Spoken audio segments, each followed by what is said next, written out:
Bonjour à toutes et à tous, bienvenue à ce troisième Meetup Investisseur. Le Meetup Investisseur, c'est un format que nous avons créé l'année dernière pour vous faire connaître les investisseurs adhérents de Cap Digital, comme Elaya, et vous permettre de leur poser vos questions en direct. Je me présente, je suis Alexandre Badelon, je m'occupe des relations investisseurs chez Cap Digital et de l'accompagnement des startups à la levée de fonds privés, et je coordonne les comités French Tech Seed dont je parlerai tout à l'heure. Avec moi aujourd'hui, plusieurs invités de marque. Nous aurons le plaisir d'entendre Hervé Lebray, co-directeur du Startup Studio de l'INRIA, qui nous présentera son Startup Studio dédié aux startups Deep Tech. Je prendrai la parole pour vous présenter rapidement Cap Digital et nos services qui peuvent intéresser les startups Deep Tech. Puis, nous avons la chance d'avoir avec nous Anne-Sophie Carès, partenaire chez Bonjour. Elaya. Bonjour Anne-Sophie, spécialiste des startups Deep Tech, qui nous présentera sa structure, puis qui échangera avec Marc Balavoine, Bonjour. CEO de Cortex. Bonjour Marc. Donc une solution Cortex qui est une solution deep tech de streaming que Marc nous présentera. Et Marc qui a quand même réussi la prouesse de lever 2,5 millions l'année dernière pendant le confinement. Et l'échange sera donc animé par Louisa Menard, CMO chez Elaya. Quelques consignes. Nous vous invitons à poser vos questions dans l'onglet approprié et nous y répondrons au fil de l'eau pendant le webinaire. Nous allons donc commencer par l'intervention de l'INRIA. Hervé, je vous passe la parole, c'est à vous. Merci, en admettant que vous m'entendez bien, donc je vais essayer d'être très rapide. Honnêtement, quand vous m'avez invité, j'ai failli décliner l'invitation en me disant mais je n'ai pas grand-chose à dire sur la résilience des startups ou en tout cas la situation des startups en phase de crise. J'ai pensé à une dissertation de philo de terminale et je me suis dit je vais quand même pas vous faire une thèse, antithèse, synthèse, mais plutôt je vais vous donner du food for thought, des idées qui m'ont traversé par rapport à ce que j'ai connu du monde des startups depuis maintenant presque 30 ans. Si vous voulez trouver mon background, il y a ma page LinkedIn quelque part sur Internet, donc je ne vais pas du tout me présenter, ça n'a pas d'intérêt. Donc, si je vous présente, et je vous parlerai un peu du Startup Studio, mais sincèrement, je ne suis pas là pour faire de la com sur notre programme, mais vraiment plutôt une réflexion sur le sujet que vous avez voulu aborder. Pour moi, quand on parle de la capacité des startups à survivre en phase de crise, c'est le capital risque. Regardez en bas à droite la courbe du capital risque. Il a chuté après la bulle Internet de 2001. Il a un peu chuté après, alors on ne voit pas très bien ici sur la slide, en 2008. C'est un blog fait par Bill Janaway. J'ai fait le lien sur mon blog, là c'est un petit peu de pub, mais sur une analyse du capital risque sur la durée. Et ce qui est vraiment frappant, c'est plutôt la slide que vous avez en haut à gauche, qui dit que si vous regardez l'ensemble des IPO non financières sur cette période, la moitié des IPO, c'était des startups financées par le capital risque. Et encore plus fort, le petit carré bleu, je suis désolé, ça doit être difficile à dire, mais si on voit la part de la R&D, de la dépense de R&D des sociétés financées par du capital risque, c'est 88%. Donc on voit que le capital risque, au fond, il permet aux startups de survivre, et s'il est là, il va permettre à ces startups de passer à travers les crises. Et je pourrais m'arrêter là en vous disant que s'il y a du capital risque, les startups survivent parce que le capital risque est contre-cyclique. Et puis si, au contraire, il disparaît, les startups souffrent terriblement. Et d'ailleurs, pour être honnête, il y avait sur France Culture cette semaine un excellent podcast sur les plateformes, et vous savez très bien que qui fait que les startups comme Amazon et d'autres aujourd'hui ont survécu, c'est parce que les investisseurs payaient pour l'absence de clients. Donc j'ai à peu près tout dit, maintenant je vais en dire un petit peu plus parce que j'ai promis un peu de réflexion sur le monde des startups. Alors, le Startup Studio, j'en reparlerai dans ma dernière slide aussi, c'est un programme qui a été lancé en septembre 2019 avec l'ambition de soutenir 100 projets de startup, des projets de startup, les startups ne seront pas forcément créés, il y a un lien web, vous pouvez y aller, pour des gens qui auraient accès à l'intranet INRIA, il y en a peut-être ici, il y a encore beaucoup plus d'informations. L'idée, c'est de donner une chance à plein de gens. Alors, pourquoi on veut donner une chance à plein de gens? Ça, c'est une slide que j'ai souvent utilisée dans mon passé, je me disais finalement, si on veut créer de la valeur, si on veut que des startups arrive, l'impact, c'est la création d'emplois. C'est pas que la création d'emplois, mais c'est quand même la création d'emplois. Si vous voulez créer 1000 emplois, c'est un petit peu conceptuel tout ça, où vous avez 1000 entreprises avec un employé, c'est la barre à gauche, où vous avez une entreprise de 1000 employés, c'est le tout petit carré tout à droite, ou alors vous avez 100 entreprises de 10 employés, c'est la deuxième barre en partant de la gauche, ou alors vous avez même 10 entreprises qui fait 100 employés. Alors, lorsqu'on parle de start-up, des auto-entrepreneurs, 1000 entreprises, un employé, je crois que ça n'intéresse personne. Le terrible mot de licorne, moi je le déteste, mais de toute façon, personne n'a le moindre contrôle sur les licornes. Donc c'est pas là où on peut avoir un impact, y compris dans le capital risque, c'est presque une loterie. Par contre, le focus d'INRIA et le focus de beaucoup de gens, c'est de financer un maximum de projets dans une grande diversité qui ont le potentiel d'avoir au moins 10 employés. C'est un écosystème darwinien. Au fond, on traverse une crise lorsque l'écosystème est fonctionnel et que tous les éléments sont là sans que les gens meurent. Hein. Il n'y a pas que le capital risque, il y a plein d'autres éléments dans l'écosystème. Et avec ce focus initial, il faut surtout prier qu'on va permettre, on va encourager à des entreprises de croître. Et je reviens à ma thèse initiale du capital risque. Donc voilà, cette slide, elle dit un petit peu comment on passe à travers une crise. C'est si l'écosystème fonctionne, si tous les acteurs jouent le jeu, on va créer de la valeur à un moment ou à un autre. Et puis de temps en temps, on aura nos licornes ou nos futurs GAFA dont on rêve ici en France et en Europe. Alors, qu'est-ce qu'on a fait au sein d'INRIA? On a soutenu depuis septembre 2019 45 projets. Et j'insiste sur une grande diversité. Regardez, il y a à peu près un quart de chercheurs permanents, donc des gens dont on espère qu'ils peuvent devenir des entrepreneurs. Mais pour avoir connu ce monde depuis 30 ans, j'ai conscience que être chercheur et devenir entrepreneur, ça n'est pas si facile. Moi, mon pari, c'est les jeunes doctorants, les postdocs, et c'est la grosse majorité des gens qu'on soutient. Vous voyez que c'est presque un tiers. Mais c'est aussi des ingénieurs et c'est aussi des gens externes. Notre programme, il est ouvert à des gens qui auraient un projet de start-up dans la deep tech numérique et qui voudraient être soutenus par nous. Je reviendrai exactement sur ce qu'on appelle notre soutien. Alors, on a un canal YouTube sur lequel on a mis les vidéos des jeunes qui se sont présentés. Donc, il n'y a peut-être pas les 45 vidéos, mais on en ajoute petit à petit. Il y a une grande diversité en termes même de nationalité. Je pense qu'on a à peu près 60% de Français, mais on a vraiment un gros 40% de gens qui viennent de l'étranger. L'absence de diversité, c'est le grand problème des startups, c'est les jeunes femmes ou les femmes dans le monde des startups. Vous en voyez une au milieu à droite. Je crois que sur nos 45 projets, on a eu à peu près 10% de femmes entrepreneurs, ce qui est quand même toujours un vrai problème. Donc, quand je prône une diversité pour que les écosystèmes darwiniens puissent survivre. Et puis, vous voyez que j'étais rapide, je suis arrivé à ma dernière slide. C'est quoi ce programme? On finance des gens, donc on leur donne un salaire au sein d'INRIA pendant 1 an. On les accompagne, on les héberge, on a une totale transparence sur ce que seront les conditions de sortie, c'est-à-dire qu'on prend un 5% BSA sur la startup qui se crée. On sait qu'il ne se créera pas 100 startups pour 100 projets. Ce sera peut-être 30%, ce sera peut-être 10%, ce sera peut-être 70%.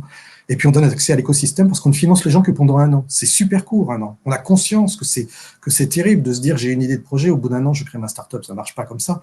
Mais à nouveau, si l'écosystème est fonctionnel, des gens prendront le relais. Donc on a pris cette décision de faire des choses très très courtes en se disant que sur les 100 projets, ceux qui seront capables de bien s'exprimer pourront convaincre soit d'autres mécanismes encore publics, la BPI, les EIT, les SAT, soit nos amis dans le capital risque qui pourront prendre le relais, mais c'est parfois très très tôt. Et puis, on essaiera de faire en sorte qu'on a beaucoup de projets. Alors, on a un comité, on a une phase de maturation, vous voyez à gauche, et puis on espère qu'après notre année de financement, des choses se passeront. J'ai fini ma présentation, je pense que j'ai largement tenu les temps, mais je répondrai à toutes les questions dans le chat si elles arrivent. Merci beaucoup Hervé. Oui, n'hésitez pas à lui poser vos questions et Hervé vous répondra par écrit dans le chat. Donc je vais maintenant vous présenter rapidement Cap Digital. Comme certains d'entre vous le savent, Cap Digital, c'est une association qui est composée de 1000 membres, notamment des startups et PME, bien sûr. J'ai reconnu certains d'entre vous connectés, mais aussi des instituts, du coup, comme l'INRIA, des universités et des laboratoires de recherche avec qui nous pouvons vous mettre en relation, et bien sûr des investisseurs membres dont Elaya, par exemple, fait partie. En termes d'événements, en 2020, nous sommes passés du physique au digital et parfois au figital. Nous avions un grand festival futur qui n'a pas été reconduit pour des raisons de Covid.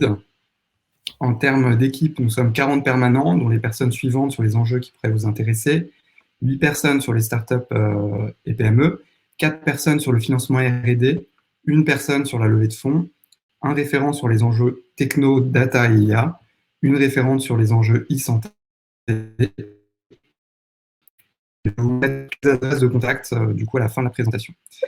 Nous avons également un réseau d'experts, donc 160 experts bénévoles sur les aspects techno, métiers ou sectoriels, dont un certain nombre dans la deep tech, pour épauler par exemple des organismes voulant vérifier le degré d'innovation d'un projet, ou du côté des porteurs, pour challenger leur technologie par exemple.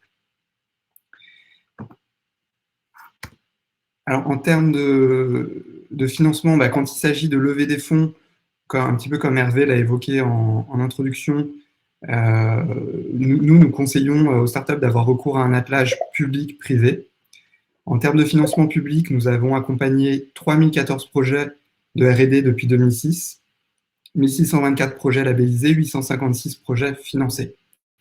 Nous accompagnons les porteurs sur des dispositifs de la région Île-de-France, mais aussi Hauts-de-France, et sur des dispositifs notamment de la BPI et de l'ADEME notamment. Quelques dispositifs qui pourraient intéresser les entrepreneurs de la deep tech que vous pouvez voir. Alors les deux premiers sont intéressants, mais les appels à projets sont pour l'instant clos, il y en aura d'autres. Mais IPHD pour les chercheurs qui souhaitent révéler leur potentiel, iLab pour les porteurs de projets qui souhaitent booster la création de leur start-up, et le troisième, Innove, donc, qui est pour les startups qui souhaitent financer un projet de R&D à fort potentiel. Donc, avec pour cette édition un focus sur les projets deep tech. Donc, c'est pour ça que je me suis permis de vous en parler. Et d'ailleurs, la limite pour les demandes de labellisation approche pour Innove, c'est le 20 avril. Donc là, vous avez l'adresse projet @capdigital.com pour solliciter mes collègues de l'équipe R&D. Si vous voulez en savoir plus sur tous ces dispositifs-là, je vous invite vivement à voir le replay du webinaire R&D Corner du 5 janvier, avec une présentation beaucoup plus complète de ces dispositifs par l'équipe R&D de CAP et des intervenants de la région et de BPI. Voilà.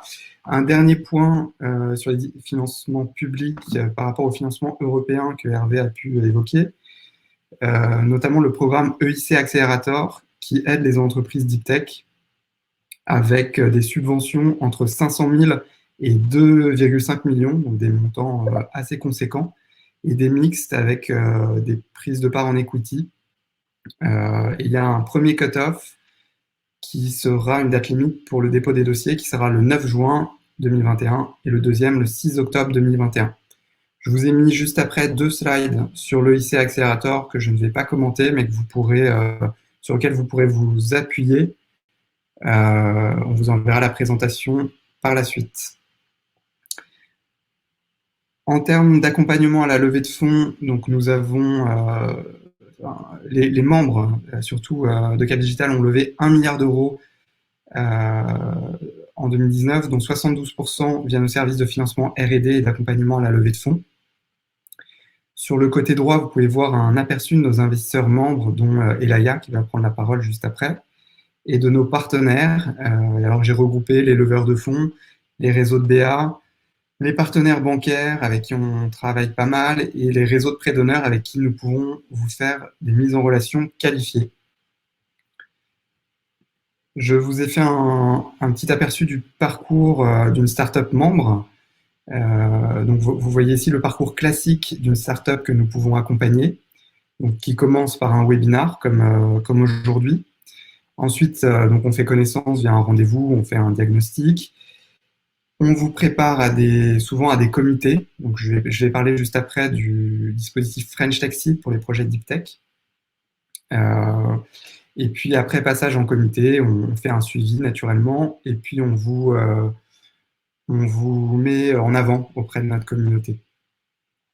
Alors, avant de conclure ma présentation, donc, je vous parle rapidement de French Tech Seed, qui est un dispositif opéré par la BPI et dont nous nous occupons. C'est un co-investissement qui vient abonder une levée de fonds privée, donc sous forme d'obligations convertibles jusqu'à 2 fois le montant de l'investissement privé dans la limite de 250 000 euros. Par exemple, si vous levez 300 000 euros auprès d'un réseau Business Angel ou d'un fonds, ou 500 000 euros auprès d'un fonds, par exemple, vous pouvez avoir au maximum 250 000 d'obligations convertibles de la BPI. Voilà. Comme je dis, le source et la qualification passe prescripteur labellisé, dont nous faisons partie. En effet, nous sommes chefs de file d'un consortium labellisateur et nous organisons plusieurs comités par an. Au fil de l'eau, vous pouvez voir les membres du consortium, vous avez pu les voir. Les critères, c'est pour les entreprises non jeunes de moins de 3 ans, au moins 2 ETP. Critère très important, c'est la lettre d'intention à minima d'un investisseur surtout avisé. Donc, ça a par exemple un business angel, un réseau de business angel, un fonds. Ça peut être une plateforme de crowdfunding equity certifiée par l'AMF. Le montant minimum, il est de 25 000 euros. Et si vous avez déjà fait votre investissement, il y a déjà eu l'augmentation de capital, il faut passer en comité FT-Seed dans les 3 mois après voilà, les PV d'AG et tout ça. Donc, on a labellisé pas mal de projets. Il y a 70% des projets qui ont réussi une levée de fonds privés qu'on a labellisé pour un montant moyen de 454 000 euros. Auprès principalement de réseaux de business angel, de plateformes de crowdfunding equity et de fonds d'investissement. Donc pour le process, et ça sera, il me semble, mon dernier slide, bon, il y a un échange. Si vous êtes intéressé, vous recevrez un mail à l'issue de la présentation. Vous pourrez prendre contact avec nous. On pourra échanger. Il y aura un dossier à remplir. On fera une évaluation du degré d'innovation technologique de votre projet auprès d'un partenaire, qui est souvent l'Université Paris-Est. Et vous passerez en comité, du coup, et le cas échéant, vous aurez une labellisation et vous pourrez aller voir la BPI pour décaisser vos obligations convertibles. Voilà, bon, je ne vais pas commenter celui-là, mais si vous avez besoin d'aide sur la partie levée de fonds, on peut aussi vous faire passer en comité d'investissement, parallèlement au comité FT-Seed. Donc, si vous n'avez pas la LOI, par exemple, voilà, on peut vous présenter devant des fonds pour justement accélérer cette partie-là. Pour nous rejoindre, donc, nous sommes une association, nous avons un modèle d'adhésion. Donc pour les entrepreneurs, l'adhésion est symbolique. Voilà, c'est 200 € par an. Donc voilà pour tous les services que nous pouvons apporter. Alors, excusez-moi, et j'en terminerai par là. Les contacts que vous pourrez retrouver à l'issue de la présentation. Voilà. Anne-Sophie, je te laisse la parole.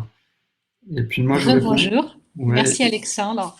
Alors c'est toujours un bonheur ces présentations organisées par Alexandre parce que ça s'organise exactement dans l'ordre selon lequel nous travaillons avec Alexandre et Hervé, qui sont plus en amont que Elaya à sourcer des startups ou des projets de grande qualité. Et nous, un peu plus tard dans la maturité des boîtes, eh bien, on fait l'investissement avec nos fonds d'investissement Elaya. Donc, qui sommes-nous chez Elaya? Eh bien, on est un investisseur dans la deep tech et dans la deep tech des boîtes early stage. On a des missions auxquelles on est extrêmement attaché. Depuis 2003, chez Elaya, nous délivrons de la performance, au sens performance financière. Nous faisons faire des multiples à nos investisseurs qui nous confient de l'argent. Mais on a deux autres valeurs clés qui sont la technologie, la tech qui va changer le monde, et nos valeurs humaines, qui sont tout aussi importantes que la performance. Et avec ces missions en tête, eh bien, nous délivrons de l'intelligence à nos investisseurs, puisqu'on va détecter très tôt les meilleures startups B2B tech intensive. Et ensuite, on respecte nos entrepreneurs, on les aide à créer de la valeur. Et enfin, on est une société de gestion qui est très engagée dans la diversité et l'investissement responsable. Alors nous voilà, l'équipe Elaya. Aujourd'hui, nous avons 33 joueurs dans l'équipe, dont 7 PhD, plus de 10 nationalités et une parité de genre entre les hommes et les femmes. Donc, comme vous voyez, j'en profite pour me présenter 2 minutes. Donc, moi-même, Anne-Sophie Carrez, je suis ingénieure de formation. J'ai commencé ingénieure d'essai sur l'avion Rafale. Je pensais faire des avions toute ma carrière. Et puis, j'ai découvert l'investissement par la magie des stages de fin d'études et j'ai rejoint BPI France Investissement. J'ai maintenant 14 ans d'expérience dans ce métier et j'ai monté 6 fonds. Et actuellement, chez Elaya, je suis en charge de l'activité d'investissement seed dans les startups deep tech. Et donc, dans cette équipe, eh bien, on a un tiers, on est vraiment des gens de la tech, donc on a un tiers d'entre nous qui sont des anciens ingénieurs, PhD de maths, de physique ou d'intelligence artificielle. On en a un tiers qui sont des anciens entrepreneurs de la tech. Et un tiers d'entre nous sont aussi des anciens de la finance, parce que c'est le profil complémentaire pour investir dans la meilleure performance et accompagner des jeunes boîtes. On a également vraiment une différenciation chez Elaya, c'est qu'on est très proche de l'écosystème de la recherche. C'est très naturel puisque notre fondateur Xavier Lazarus est lui-même un ancien chercheur en mathématiques. Et de ce fait, nous sommes très proches d'Hervé Lebray et ses équipes chez INRIA et nous avons eu l'honneur de gagner des appels d'offres pour monter des fonds d'investissement directement adossés à l'écosystème académique. Donc, on a un mandat pour Paris Sciences et Lettres, qui est le cluster qui regroupe les grandes écoles du centre de Paris, avec au premier rang d'école l'école normale supérieure, mais aussi l'école des mines, le CNRS, l'université de Dauphine, l'Institut Pasteur. On est également très actif auprès de l'école polytechnique. Et notre deuxième fonds Deep Tech Seed, il est donc en partenariat avec les équipes d'Hervé chez INRIA.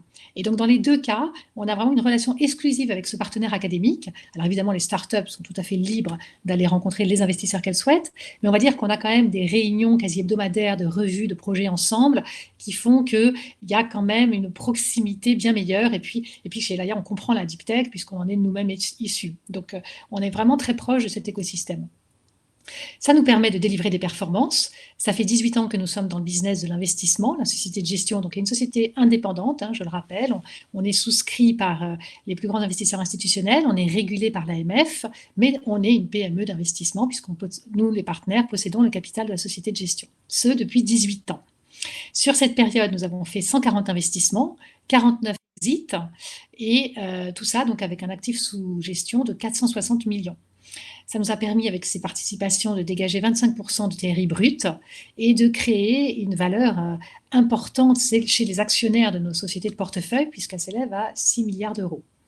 Et enfin, en termes de track record, on a une de nos boîtes sur 5 qui a eu une valorisation supérieure à 100 millions. Ça, c'est Elaya in a nutshell. Donc, vous voyez nos deux business units, ces deux familles de fonds vraiment complémentaires. En haut, vous avez la famille des fonds de Digital Venture qui a démarré en 2003, finalement sur un scope qui était plutôt du seed. C'était des fonds de l'ordre de 50 millions d'euros avec les vintage 2003, 2010, 2012. Et cette première génération de fonds seed a fait des performances exceptionnelles sur la place, puisqu'on est à plus de 3 fois le multiple rendu en cash à nos investisseurs. Et de ce fait, la levée du fonds DV3 en 2017 a triplé la mise, puisque le fonds fait 148 millions au lieu de faire la cinquantaine de millions habituelle. Donc, ce fonds est devenu un fonds de venture. Et de ce fait, en 2018, nous avons redémarré une activité de seed qui est plutôt dans la continuité du fonds Alpha de 2012. Vous voyez, à partir de 2017, on a en fait multiplié par 2 la société de gestion. Et moi, donc, j'ai rejoint Elaya pour démarrer cette activité seed avec le fonds Paris Sciences et Lettres, qui est un fonds donc multitech, Deep Tech, qui fait 76 millions, et le fonds Alpha 2, qui est encore en levée de fonds, qui vise 65 à 90 millions. Aujourd'hui, il fait 55 millions, et c'est ce fonds-là que je travaille au quotidien avec Hervé et ses équipes à INRIA.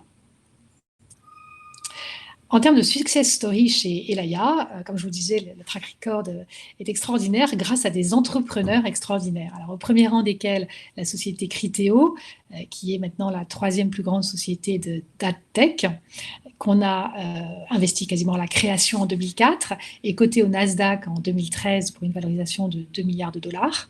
Donc ça, c'est une licorne dont nous sommes très fiers. Ensuite, on a eu aussi des valeurs sûres du portefeuille, comme Orchestra Network, qui est une société de master data management, qui a eu comme client toutes les grosses banques américaines, donc a fait une excellente sortie également à TIPCO. Donc c'est aussi grâce à des sociétés solides comme ça qu'on fait, je crois qu'on a dû faire plus de 10 fois la mise, qu'on fait vraiment de la perf dans nos fonds. Également Tids, qui est un réseau de vidéos premium pour la publicité à nouveau, vendu à Altis, et Shift Technology, une de nos pépites du portefeuille, encore dans les portefeuilles Elaya, qui est devenue une société, quasiment un assureur digital, partant d'un génial robot de détection de la fraude à l'assurance, créé par un Normalien et un X. Donc ça, c'est vraiment le cœur créatif de Shift, c'est exactement les boîtes qu'on aime bien faire chez Elaya, puis c'était le réseau personnel de notre fondateur Xavier, qui devient un player global, worldwide. Et ça, c'est exactement ce qu'on aime faire chez Elaya. Nous, on identifie la brique techno et la super équipe qui a un marché potentiel immense et on les aide, levée de fonds après levée de fonds. Avec Shift, on est allé les aider à chercher de l'argent au UK. Ensuite, on a fait des levées de fonds auprès des plus grands fonds américains. Et donc maintenant, ça, c'est aussi, ça c'est un point important de notre métier, c'est d'accompagner l'equity story de l'entreprise, les dirigeants comme Marc s'occupe du business. Nous, on s'occupe d'aider le fundraise avec des cibles de fonds qui vont être localisées à chaque fois selon la maturité de la boîte dans les géographies où sont les marchés. Comme ça, la société a la meilleure assise financière face à ses clients. Et plus récemment, l'année 2020 a été exceptionnelle chez Elaya, malgré l'actualité sanitaire vraiment pas simple. On a eu la fierté de voir Miracle faire une énorme levée de fonds qui l'a positionné au rang de licorne, puisque la valorisation post-opération est à plus de 1,5 milliard de dollars, avec un énorme fonds américain qui est rentré. Donc voilà, deuxième licorne chez Elaya. Je pense qu'on n'est que 2 fonds à Paris à avoir fait 2 licornes. Donc on est très fiers de Miracle. On a pu céder une petite partie de notre participation de Miracle en cash, et on a gardé une grosse partie, mais cette cession partielle nous a déjà permis d'en faire un fund returner, donc le fonds qui détient Miracle a aujourd'hui rendu la mise aux investisseurs, donc ça, c'est exactement le genre d'opération qu'on aime faire aussi chez Elaya. On dérisque et en même temps on est positionné sur la super plus-value future. Ensuite, on a eu l'exit de Easy Recruit, qui est elle aussi une boîte plus tout à fait représentative de nos portefeuilles, avec une très belle opération de M&A avec un corporate. Ensuite, OpenIO, alors là, c'est encore une spécificité Elaya qu'on adore. C'est une société avec une excellente tech, un go-to-market qui était moins évident parce qu'il aurait fallu prendre le virage de partir aux États-Unis plus tôt dans l'histoire de la société. Or, l'équipe de management n'avait pas véritablement trouvé l'opportunité de démarrer aux États-Unis. Par contre, excellente tech et excellente équipe tech. Et donc, on a fait un adossement à OVH Cloud assez tôt dans la vie de la participation pour nous en tant qu'investisseurs et qui s'est avéré absolument pertinent pour l'équipe des fondateurs et pour OVH. Donc, c'est également une sortie technologique dont on est très fiers. Et enfin, Volterra, qui est une belle histoire, démarrée avec la petite start-up technologique française Acorus Network. Sitôt après qu'on l'a eu investi, c'est-à-dire à peine 1 an après, elle a été elle-même acquise par la société américaine Volterra via un échange de titres. Donc nous, Elaya, on est devenus du jour au lendemain actionnaires de la société américaine Volterra. Et finalement, c'est Volterra qui a été acquis brillamment par le corporate F5 18 mois après. Donc je pense que cet exit à 500 millions, on a vraiment eu la chance d'avoir une super équipe de management. Pour Elaya, ça s'est fait en 3 ans. Donc ça aussi, c'est l'année 2020. Donc comme vous voyez, une année avec des performances assez exceptionnelles grâce à des entrepreneurs exceptionnels. Maintenant, si on fait le deep dive dans ce fonds que nous gérons avec l'accompagnement de Hervé Lebray chez Inria. Donc, il s'appelle Alpha 2 Fund et c'est un fonds qui investit dans des startups digitales deep tech. Alors, qu'est-ce que ça recouvre? Eh bien, vous voyez à côté de la petite cible et de la flèche d'Indien dans la cible, les 4 thèmes vraiment clés de ce fonds, c'est premièrement le digital pour la santé, qui est un secteur d'excellence de la recherche INRIA, beaucoup de labos INRIA dans le digital pour la santé. Donc, on a des solutions digitales qui existent pour aider des opérations chirurgicales, à guider le chirurgien, pour faire du monitoring de patients. Vous connaissez l'application Stop Covid. Ces solutions existent et elles sont développées par INRIA avec un grand talent depuis des années. La nouveauté extraordinaire, c'est qu'avec cette crise sanitaire, eh bien, le momentum de marché s'est considérablement accéléré. Donc finalement, ce digital health, ça représente 1/3 du deal flow du fonds Alpha 2 et c'est vraiment un momentum de marché extraordinaire. Donc ça a boosté notre levée de fonds et actuellement, ça booste le déploiement. On a également 2 autres thèmes qui sont très portés par la crise et qui sont très prégnants chez INRIA. C'est toutes les solutions digitales pour l'organisation humaine à distance. Là, je vous parle de cybersécurité, de solutions infra-cloud, tout ce qui permet d'opérer à distance, opérer des paiements, faire la visioconf qu'on est en train de partager ensemble. Donc là aussi, le momentum de marché est tout à fait porteur. Et également, INRIA, des solutions pour la digital transformation de l'économie. Là, on va plutôt parler de robot process automation, de e-commerce, de nouveaux softwares d'entreprise. Donc également énormément d'idées géniales qui sortent d'INRIA et un momentum de marché qui est porteur. Et enfin, le dernier thème, et qui est très prégnant aussi, la partie climate change. On a chez INRIA historiquement inventé le logiciel embarqué, celui qui sert dans les avions, mais qui sert demain dans la voiture autonome, et puis qui est également très utilisé pour tout ce qui va être monitoring d'infrastructures énergie, optimisation de bandes passantes pour les telcos, et tous ces enjeux infrastructures qui sont bien maîtrisés à INRIA, eh bien ça fait des boîtes qui vont avoir un impact sur le climate change. Donc c'est ça, cette thématique. Donc comme vous voyez, 4 thèmes d'investissement sur lesquels il y a un grand dynamisme de création de boîtes en ce moment. Donc c'est totalement proof à la crise, crisis proof comme on dit, et pour lequel le momentum de marché est très porteur. Donc les boîtes, on les prend 80% en France et on fait 20% de boîtes internationales. Ensuite, comment est-ce que vous pouvez savoir, est-ce que moi qui suis entrepreneur, parce que je sais qu'on a des entrepreneurs dans la salle, est-ce que moi qui suis entrepreneur, est-ce que je suis éligible ou pas à un investissement par le fonds Alpha 2 de Elaya? Eh bien, ou bien vous avez un lien avec INRIA, ou bien vous êtes une société de digital deep tech. Nous, ce qu'on va chercher, le premier critère, c'est l'équipe des fondateurs. On souhaite que cette équipe ou ce fondateur nous partage une vision, un insight sur le marché ambitieuse avec un fit pour un projet qui va go to market. En termes de maturité, on souhaite quand même voir déjà un prototype ou, comme on dit, un MVP, un minimum viable product. Et on veut être capable de comprendre la différenciation de la valeur de ce produit. Il faut toujours chercher un marché le plus large possible et qu'on ait déjà chez l'équipe de management une perception du product market fit. Ça, c'était exactement Cortex, Marc, quand il est venu me voir, je me suis dit, OK, le vidéo streaming, marché énorme, et en termes de product market fit, sa solution, c'est exactement ce qui manque. Et enfin, on souhaite que l'équipe nous présente une vision ambitieuse avec un plan de croissance où on pourra nous déployer du capital pour les accompagner dans l'esprit de faire un scale-up sur le déploiement commercial avec un business model crédible. Donc, c'est ça les critères pour qu'on puisse avancer ensemble à étudier votre boîte. Donc, rapidement, le fonds, il fait 55-90 millions. Il faut être une boîte deep tech digitale. On investit en pré-seed ou en seed et on peut vous apporter entre 300K et 1,5 million en ticket initial et continuer des refinancements ultérieurs sur la dite boîte jusqu'à 5,5 millions pour une boîte, 10% du montant total souscrit dans le fonds. Et ensuite, comment ça va être la vie ensemble? Eh bien, on va prendre une place au conseil d'administration de la société et on va vous apporter notre soutien. Et j'avoue que là-dessus, Louisa est également extrêmement active pour vous permettre de faire du business développement parce qu'on travaille vraiment en équipe chez Elaya. La partie business développement des boîtes, on va vous faire bénéficier des compétences de tous les membres de l'équipe qui vont connaître votre secteur. On est également très actif pour vous aider à booster vos équipes, recruter les bonnes personnes par des cabinets de chasse ou bien Louisa anime un réseau d'entrepreneurs. Donc, s'il y a parmi vous des entrepreneurs qui cherchent un job, postulez auprès de Louisa parce qu'elle a plein de startups de portefeuille à vous proposer. Et on est également très actif pour accompagner les boîtes dans les fundraise. Ça, c'est vraiment notre métier par nature. Donc, vous pouvez compter sur nous pour aller chercher des fonds UK, américains ou Asie. On le fait pour toutes nos boîtes.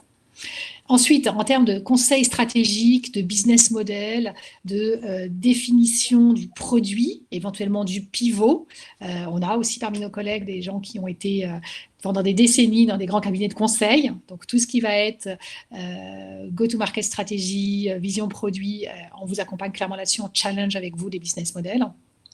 On vous fait bénéficier de notre network qui est de plus en plus grand puisque ça fait plus de 15 ans qu'on est dans le marché. Donc, bien souvent, certains de vos clients, ça va être des contacts Elaya.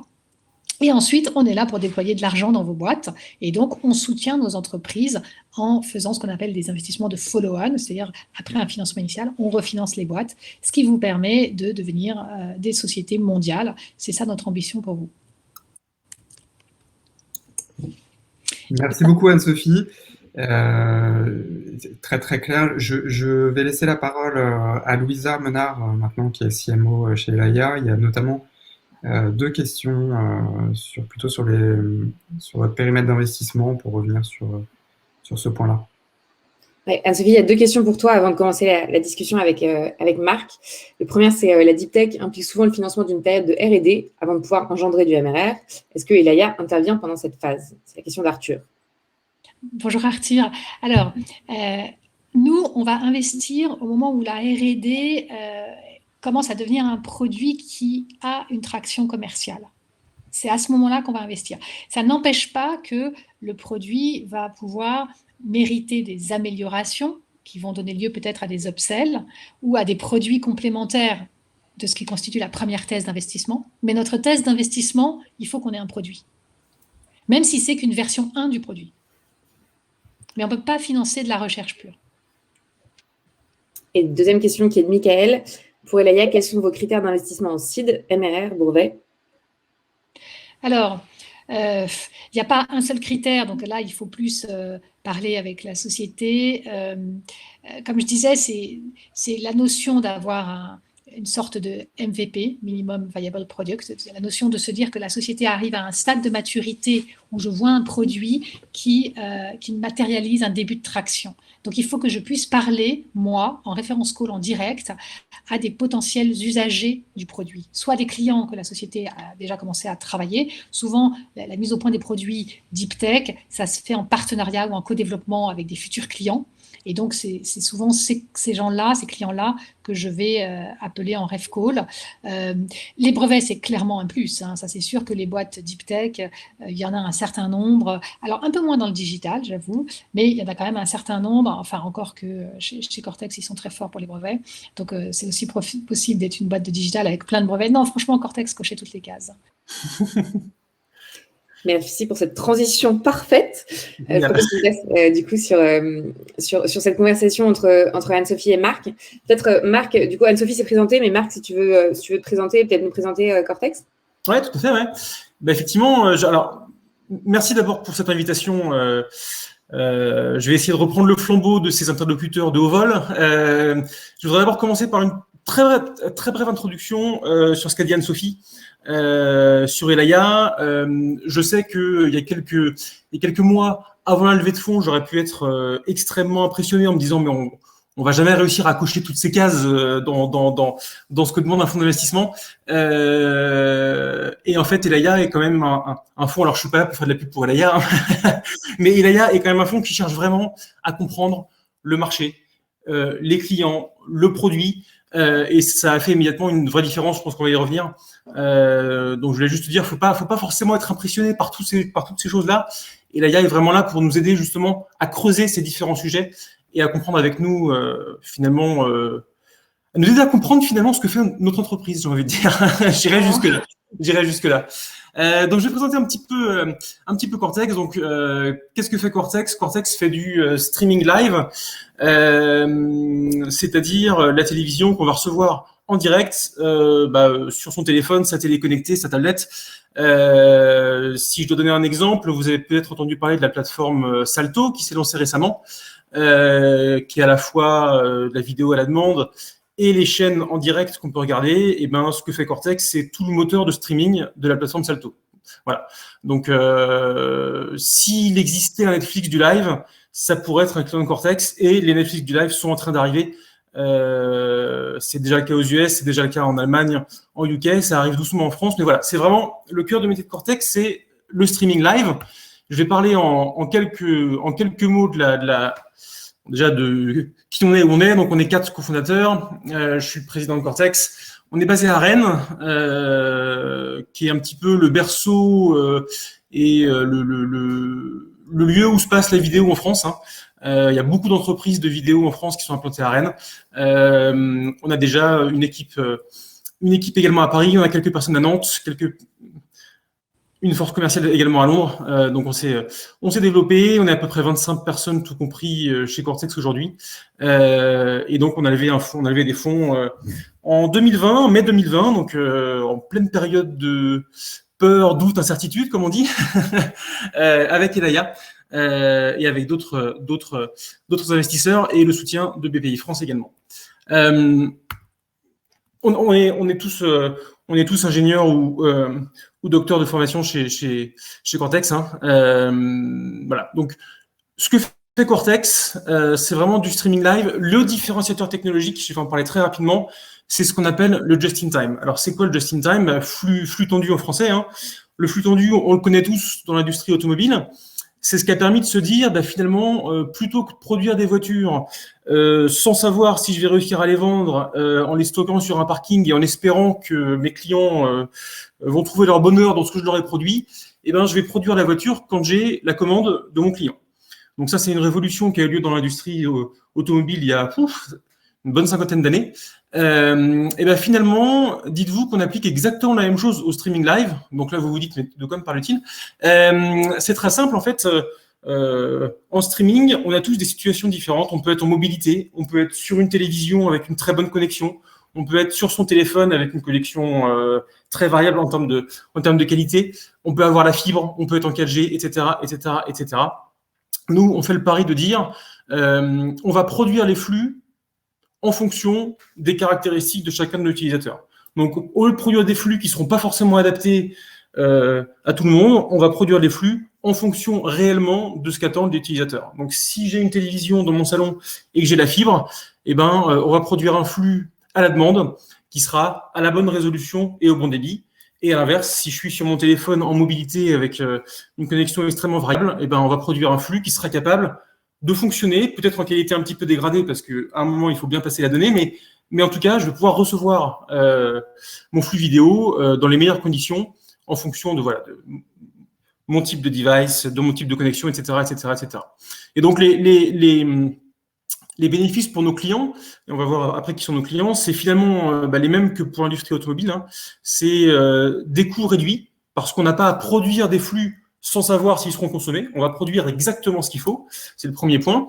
Et le deuxième point, c'est que les clients de nos clients, ceux qui reçoivent le flux, nous, on est une boîte de B2B, on n'est pas B2C, donc les clients de nos clients, c'est-à-dire vous et moi qui voyez leur flux live sur leur téléviseur ou sur leur téléphone, ils vont avoir une meilleure qualité d'expérience. Donc, les clients de nos clients seront plus contents, donc nos clients auront plus d'abonnés et seront contents, et en plus, vont réduire leurs coûts. Donc, on est vraiment sur une équation qui fonctionne très, très bien par rapport à nos clients. Et on est les seuls aujourd'hui à faire du just-in-time et à avoir complètement, finalement, retourné cette chaîne de traitement en partant vraiment de l'utilisateur. Voilà, donc ça c'était vraiment en quelques minutes. Je vais passer très vite là-dessus. Les problèmes qu'on résout, les problèmes de coût, les problèmes de complexité de mise en œuvre, les problèmes de qualité d'expérience. Tout ça, c'est des choses qui sont plutôt à destination de nos clients. Je ne vais pas insister là-dessus. Il faut simplement retenir qu'on a effectivement 4 brevets sur cette technologie, que ça a évidemment fait partie, je pense, des critères de sélection de nos investisseurs, des Laïens en particulier.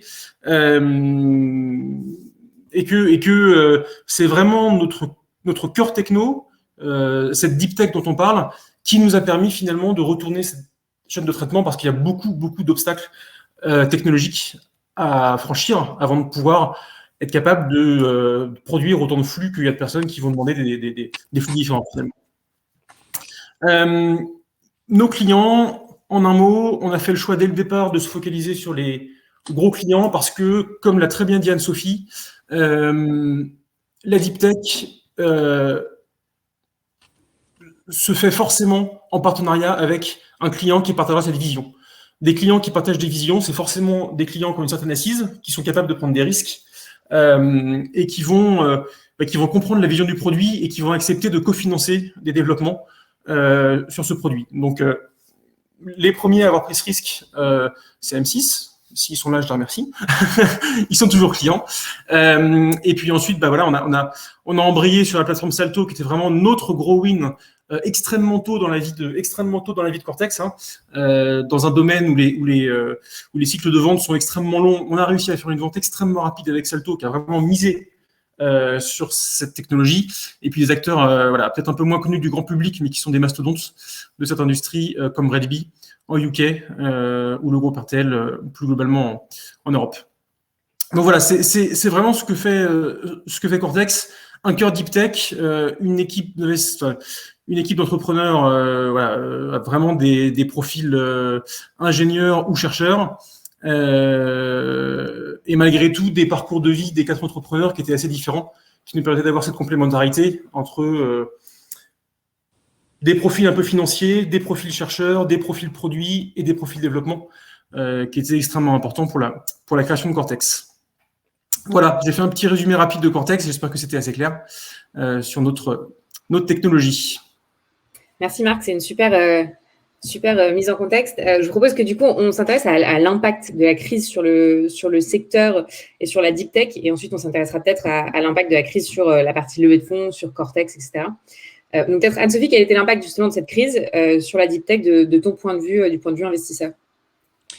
Alors, d'une manière générale, nous, on a trouvé qu'on avait la chance d'être positionné sur l'investissement dans des sociétés deep tech, parce que c'est vraiment une thèse d'investissement qui a été robuste à la crise, principalement pour 4 raisons.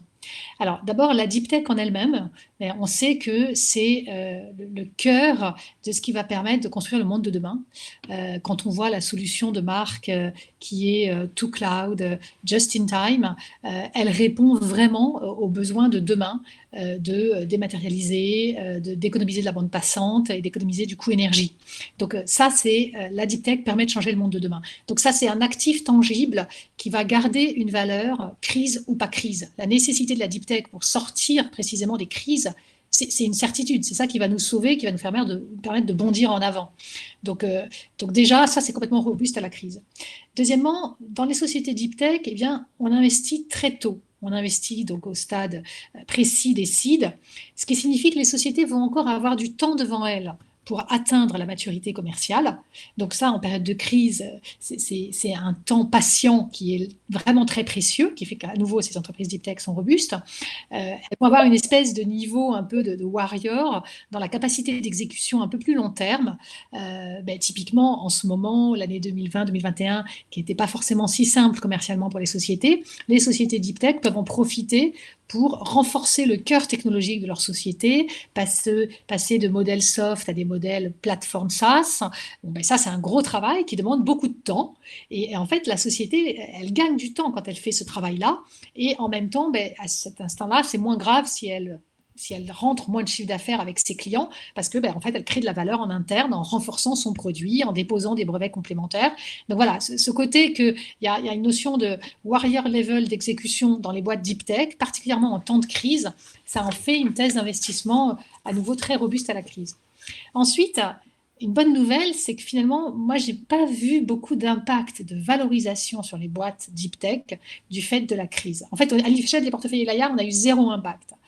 C'est globalement, vous savez qu'en temps de crise, habituellement, la grosse angoisse des entrepreneurs, c'est les valorisations vont dégringoler, parce que les investisseurs vont avoir peur, ils ne vont plus investir, donc les valorisations des boîtes vont s'effondrer. À nouveau, dans la deep tech, on est sur des actifs tangibles, on a des brevets, ça a une valeur, crise ou pas crise, et on n'est pas dans la survalorisation aux investissements initiaux. En tout cas, nous, chez Elia, on n'est jamais rentré dans ces mécanismes de bulle.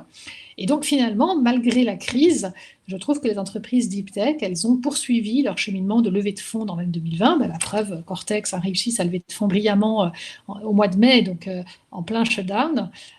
Et donc, voilà, cet enjeu de valorisation raisonnable sur les boîtes deep tech early stage, c'est un atout en temps de crise, il n'y a pas à dire. Et enfin, les boîtes deep tech, elles sont aussi consolidées par, en termes de cœur deep tech, souvent des partenaires de premier plan, comme Hervé Lebré chez Inria, c'est-à-dire des partenaires académiques qui vont, quelque part, donner un crédit à la valeur scientifique et tech des actifs. D'ailleurs, c'est pour ça que chez Elia, on est très attaché à ce qu'un certain nombre de nos boîtes, la majorité de nos boîtes, aient un lien recherche avec des labos et avec les équipes d'Hervé. Mais voilà, dans l'équipe de Marc chez Cortex, on a des gens qui viennent d'Inria. J'avoue, pour nous, c'était aussi un argument pour nous convaincre de la qualité des équipes. Donc voilà, ça c'est un peu les 4 caractéristiques qu'on voit dans les boîtes deep tech qui font qu'on les a trouvées plutôt résilientes à la crise. Et Marc, j'imagine que tu es d'accord ? Oui, tout à fait. Effectivement, ce que dit Anne-Sophie, effectivement, quand on lève des fonds, et qu'on voit la crise arriver, la levée de fonds n'est déjà pas une période facile, mais effectivement, on a un peu l'impression que le ciel nous tombe sur la tête. Et finalement, on s'est vite aperçu que, je dirais pas que tout allait continuer comme avant avec Elia. C'est pas vrai. On a fait des ajustements. On a beaucoup itéré justement sur le business model et sur la capacité de Cortex à résister à la crise. Et donc, finalement, en pleine période de doute, Elia nous a poussé à augmenter le montant de la levée de fonds plutôt que de les diminuer pour être capable justement de passer cette crise dans de bonnes conditions, puisque ce qui caractérise cette crise, c'est l'incertitude. Comme toutes les crises, mais ce qui caractérise vraiment cette crise-là, c'est l'incertitude. Et donc voilà, on a quand même été ici rassurés assez vite que finalement cette crise n'allait pas impacter notre relation avec Elia et la levée de fonds. Et effectivement, je pense que les entreprises deep tech sont particulièrement bien placées pour résister à la crise. Parce que j'ai l'impression que les entreprises de la deep tech sont même des entreprises qui, en général, survivent plutôt bien, voire bénéficient de la crise. Je vais prendre mon petit exemple de mon petit point de vue. Le secteur du streaming, de la télévision en particulier. Si on regarde ce qui s'est passé après la crise de la bulle Internet dans les années 2000, puis la crise de 2008, puis cette crise-là, et bien à chaque fois, le secteur du streaming ou de la télévision, quand le streaming n'existait pas, puisqu'en 2000, ça n'existait pas, sont des secteurs qui finalement surnagent dans ce système, parce que justement, il y a ces innovations qui font que on réussit à contrer les effets de la crise. Voilà. Donc je suis assez d'accord que les entreprises deep tech, à mon avis, sont vraiment des entreprises qui sont par nature résilientes aux crises. Ça ne veut pas dire que c'est facile, hein. Mais ça veut dire que ces entreprises ont les cartes en main pour, je pense, traverser ces crises. Voilà. On y reviendra sur le c'est pas facile. Ouais. Et toi, d'après ton expérience, justement, lever des fonds ou rentrer un client, qu'est-ce qui est plus difficile en période de crise? En fait, c'est une bonne question. J'ai l'impression que c'est un peu... en fait, c'est un peu similaire. Lever des fonds ou closer un client, finalement, c'est des process qui sont assez similaires. Parce que on a une première rencontre où il faut être immédiatement convaincant et il faut partager une vision. Voilà, il faut essayer de ne pas rentrer trop dans le détail. Il faut partager cette vision, il faut que le contact se fasse. Donc ça, c'est exactement comme avec un client. Je pense qu'on a tous voilà, cette sensation quand on fait une première rencontre avec un client, avec un gros prospect, que y a voilà, 2 ou 3 minutes qui comptent dans le meeting où finalement on sent qu'on a capté l'attention de l'autre. Donc là, je pense que c'est exactement pareil dans cette rencontre avec l'investisseur. Et puis ensuite, finalement, alors dans le cas de l'investisseur, on raffine le business model. Dans le cas du client, on raffine le besoin produit. Mais la base de tout, c'est cette relation de confiance qui est établie et qui fait qu'on peut avancer. Et puis à la fin, avec un client, on discute des prix. Avec un investisseur, on discute de valo. Mais finalement, j'ai vraiment trouvé que le process de lever des fonds était extrêmement similaire à celui de closer un client. Donc, finalement, si vous savez vendre votre solution à un client, je pense que vous saurez la vendre à votre investisseur. C'est un peu le message. C'est un peu le message. Donc, qu'est-ce qu'il y a de plus difficile ? Je pense que les investisseurs par nature sont plus savent que finalement les crises vont passer et puis ils ont besoin de continuer d'investir et les entreprises deep tech, encore une fois, sont bien placées pour ça. Voilà, là où les clients peuvent parfois se permettre de décaler un peu des projets, mais je pense pas qu'il y ait de plus difficile ou moins difficile. Je te dis, les process, je trouve, sont extrêmement similaires. Voilà. Et alors, quel a été l'impact de ce Covid sur les levées de fonds en cours? Peut-être Anne-Sophie, qu'est-ce que tu as vu chez Elaya et ensuite Marc, du coup, sur l'exemple Cortex? Oui, alors, donc effectivement, donc chez Elaya, en mars 2020, comme tout le monde, on a été un peu... on n'était pas totalement étonnés parce qu'on a une équipe Life Science chez Elaya, donc en fait, on avait quand même en interne plusieurs collègues qui nous avaient dit on va être confinés, c'est sûr. Mais en tout cas, le 13 mars, ce qu'on s'est dit, c'est on a tout de suite pensé à nos startups de portefeuille et on s'est dit, il faut qu'on les appelle un par un pour leur dire à chacun, vous refaites votre budget 2020, vous faites comme si... à compter du shutdown, dans les 3 à 6 mois qui viennent, vous avez 0 en chiffre d'affaires. Vous mettez tout à la poubelle. Et vous refaites le budget 2021 avec moins 30% en chiffre d'affaires. Et vous nous expliquez comment vous passez la période et si oui ou non, vous allez avoir besoin de cash plus tôt que prévu et à quelle date. Alors, les entrepreneurs, ils étaient surpris parce que les entrepreneurs, par nature, c'est optimiste. Et puis, à l'époque, les pouvoirs publics, ils nous avaient annoncé un confinement pour 2 semaines, je crois. Donc, tout le monde nous disait, vous êtes des Cassandres, ça ne va pas. Pourquoi on mettrait à la poubelle 6 mois de revenus, etc. Bon, on a un peu insisté en leur disant, mais c'est un exercice d'école, faites-le avec nous. Ça fait qu'en 10 jours chez Elaya, on a eu une carte des points chauds de notre portefeuille. On a eu identifié, donc dans le portefeuille Deep Tech d'Elaya, moi, j'avais 2 boîtes qui étaient en train de faire des refinancements. Et donc là, on s'est dit, action plan, on ne peut plus faire les roadshows, puisqu'on est tous confinés à la maison. Donc, on va s'occuper d'aider les sociétés à faire des refinancements en interne. Il se trouve que c'était 2 très belles sociétés, dont une que Alexandre connaît bien, puisque c'est Newsbridge. C'est une société qui a été amorcée chez Cap Digital et qui cartonne. Vous avez dû voir des annonces dans la presse. La semaine dernière, ils ont signé 3 énormes clients, notamment TF1, donc on est hyper fiers. Donc, bref, cette boîte Newsbridge, il n'était pas question de la laisser galérer pour son refinancement. Donc voilà, c'est 2 qui étaient là, au mauvais moment, alors que c'était des belles boîtes, on s'est dit, on s'en occupe, on les refinance nous-mêmes avec les actionnaires historiques. Bon. Et puis pour les autres, deuxième cas d'urgence, c'était celle qui devait lever des fonds dans les 2 mois. Et donc là, c'est pareil, on s'est dit, on prend les devants en tant qu'actionnaire historique pour motiver les levées de fonds. Et vous avez vu finalement le résultat sur l'année 2020, c'est que le portefeuille Elaya a fait une licorne, a fait 3 exits.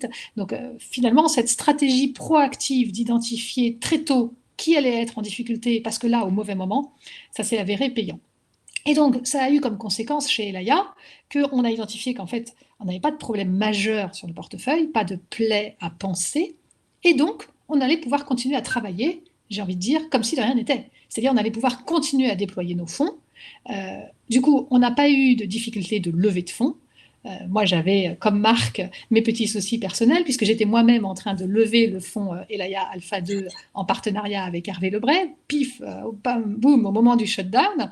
Donc moi aussi, j'ai pris mes 2 mois de retard. Par contre, la thèse d'investissement était robuste, les investisseurs faisaient confiance au projet. Donc, la levée de fonds, et Elaya n'avait pas de catastrophe dans son portefeuille. À nouveau, l'audit portefeuille a été clé. Donc, on a pu faire ce closing du fonds Alpha 2 avec Hervé quasiment dans les délais prévus. Donc, véritablement, chez Elaya, cette analyse nous a permis de voir on est capable de continuer à travailler normalement. Là où un certain nombre de nos confrères avaient des hémorragies dans leur portefeuille, avec des boîtes qu'il fallait refinancer en urgence, et du coup, arrêtaient de déployer sur des boîtes neuves, étant trop occupés et devant garder le cash pour penser les sociétés blessées. Donc, ça a généré dans le paysage des fonds d'investissement au moment de l'été, printemps-été 2020, une grande différenciation entre ceux qui avaient complètement raté leur levée de fonds. On a récupéré chez Elaya un deal magnifique d'un fonds qui a raté sa levée de fonds. Les investisseurs ne sont pas venus. Donc, vraiment une grande différence entre les fonds qui pouvaient continuer à travailler normalement et les fonds qui pendant 6 mois, ont arrêté de travailler. Ou parfois, ont eu des comportements un peu plus agressifs, ont peut-être essayé de profiter de la situation vis-à-vis des entrepreneurs, ce qui n'était pas du tout notre cas chez Elaya, parce que ce n'est pas du tout notre façon de travailler. Mais en tout cas, j'ai vraiment trouvé que pour l'impact de cette crise sur la levée de fonds, c'est que la différenciation a été plus clé que jamais. Donc, différenciation entre les startups, c'est-à-dire effectivement toutes les startups qui avaient fait l'objet de mode, qui avaient des valorisations surélevées, tout ça, plus personne ne faisait confiance à cette bulle. Donc, toutes les boîtes qui n'avaient pas des résultats tangibles, des choses concrètes à valoriser, elles n'ont pas réussi à faire leur levée de fonds. Et à l'inverse, des sociétés qui avaient du vrai potentiel à l'intérieur, comme Cortex, c'est-à-dire une super deep tech différenciée, le passage to cloud, une équipe de serial entrepreneurs hyper tech, hyper compétents, et un marché du to cloud qui était en plein essor, ça, c'était une thèse d'investissement totalement différenciée et prometteuse malgré la crise. Donc c'est pour ça que ces boîtes-là, elles ont levé des fonds en 2020 sans difficulté. Et au niveau des fonds d'investissement, c'est pareil. La différenciation a été clé entre les fonds qui ont eu des grosses misères dans leur portefeuille, qui du coup ont pu rater des levées de fonds, et donc n'avaient plus les moyens d'investir, plus devaient refinancer à outrance des boîtes blessées, et les autres fonds, comme Elaya, qui ayant eu un comportement plus avisé sur les valorisations, n'ont pas eu de décote dans leur portefeuille, n'ont pas eu d'hémorragie dans leur portefeuille non plus, donc capacité à continuer à déployer les fonds comme normalement. Et à l'inverse, du coup, les boîtes qui se portaient très bien ont fait des levées de fonds meilleures que jamais. Vous voyez chez nous, Miracle, qui est devenu une licorne en septembre 2020, c'est complètement contracyclique par rapport à l'actualité des levées de fonds. Donc voilà, c'est vraiment le sujet de l'année 2020, c'est que, et de la crise, c'est que la différenciation a été clé pour les levées de fonds. Et un autre élément de contexte que je vous donne sur la perspective 2021, on a eu cet outil merveilleux du PGE, qui a quand même beaucoup soutenu par des prêts les sociétés innovantes. Donc ça fait que sur l'année mi-2020, mi-2021, je pense qu'on a pas mal de boîtes qui sont gavées de cash, on va se le dire comme ça. Donc peut-être aussi moins de levée de fonds, parce que tant que vous avez du cash qui vient de la banque, ça fait qu'on n'est pas obligé d'aller voir les fonds pour se financer. Et du coup, moi, je pense qu'on va avoir peut-être un peu d'embouteillage, parce qu'un jour, le PGE, les sociétés explosent les ratios, donc la banque ne peut plus financer davantage, donc il faut revenir voir les fonds. Et je pense que ça va créer un effet d'embouteillage fin 2021, début 2022. Donc moi, j'aurais envie de recommander aux entrepreneurs, si vous sentez que vous allez avoir besoin d'argent début 2022, réfléchissez, est-ce que ça ne peut pas être plus sioux de proposer une levée de fonds plutôt dans le courant de l'année 2021, parce que sinon vous allez vous retrouver dans l'embouteillage tout le monde en même temps. Complètement. Et toi, Marc, du coup, quand on préparait ce call, tu me parlais beaucoup de l'aspect humain, de l'impact de la crise sur les levées de fonds et notamment sur la relation entrepreneur-investisseur, non? Ouais, tout à fait. Ouais, effectivement, moi, je veux vraiment insister là-dessus. Je pense que c'est un peu comme dans un couple, en fait. Je pense que les personnalités se révèlent quand ça va mal. Quand tout va bien, c'est facile. Et j'ai presque envie de dire, on a eu la chance avec Ilaya de démarrer par un moment où ça allait mal. Donc finalement, et moi, ce que tu disais, Anne-Sophie, quand finalement tu m'as appelé pour me dire, mets ton business à 0 jusqu'à septembre, en fait, pour un entrepreneur, c'est extrêmement rassurant d'avoir son investisseur qui l'appelle pour lui demander cet exercice. Parce qu'on se dit vraiment, on est face à des gens qui veulent envisager le pire du pire. Jamais un investisseur, un entrepreneur de lui-même n'osera présenter à son investisseur des revenus à 0 sur les 6 prochains mois. Ça n'existe pas. Et donc finalement, le fait que tu m'as appelé et que tu m'as dit ça, on se dit, bon, voilà, on veut envisager le scénario du pire. Et donc on fait cet exercice parce qu'effectivement, c'est un exercice qui est indispensable. Si on ne rentre rien d'ici septembre, ben, il faut s'assurer que la boîte ne sera pas morte à la fin de l'année. Donc il faut absolument qu'on réussisse à faire cet exercice. Et j'ai vraiment vu, moi, les différences. On avait la chance, entre guillemets, d'avoir plusieurs investisseurs potentiels intéressés par Cortex. D'ailleurs, ça c'est vraiment c'est une évidence quand on le dit, mais je ne peux que le redire.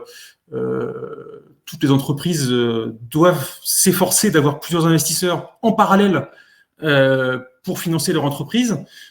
De la même manière qu'on ne fait jamais appel à un seul fournisseur quand on a une tâche à effectuer, soit pour sa boîte, soit pour sa maison, ou pour son appartement, il faut avoir vraiment le choix, ça c'est vraiment important. Et finalement, dans cette crise, on a vraiment vu des personnalités d'investisseurs ou des personnalités de VC qui se sont révélées. Nous, on a eu la chance d'avoir Ilaya qui nous a accompagnés. Encore une fois, je fais pas de la pub pour Ilaya, c'est vraiment mon ressenti. Et d'ailleurs, c'est peut-être qu'Anne-Sophie, je sais pas d'ailleurs. Non, c'est l'esprit d'équipe. On a vraiment eu cette chance d'être accompagnés, là où finalement d'autres investisseurs se sont révélés immédiatement beaucoup plus agressifs parce que je pense que eux-mêmes devaient avoir beaucoup de choses à justifier par rapport à leur propre board ou leur propre souscripteurs de fonds et se sont retrouvés dans des démarches beaucoup plus agressives et beaucoup moins constructives, en particulier finalement des discussions immédiates sur la valorisation de Cortex liée à la crise. C'est-à-dire la discussion qui fâche immédiatement quand on n'en est pas encore là. Voilà, parler de valorisation à la baisse alors qu'on n'en est pas encore à parler de valorisation, on sent bien à quelle sauce on va être mangé.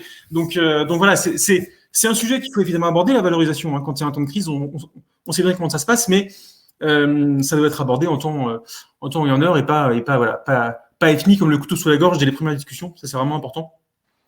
Donc cet aspect humain, effectivement, a été vraiment important et comme je le dis, je pense qu'on a eu cette chance de démarrer par un moment où tout allait mal. Et finalement, les personnalités se sont révélées.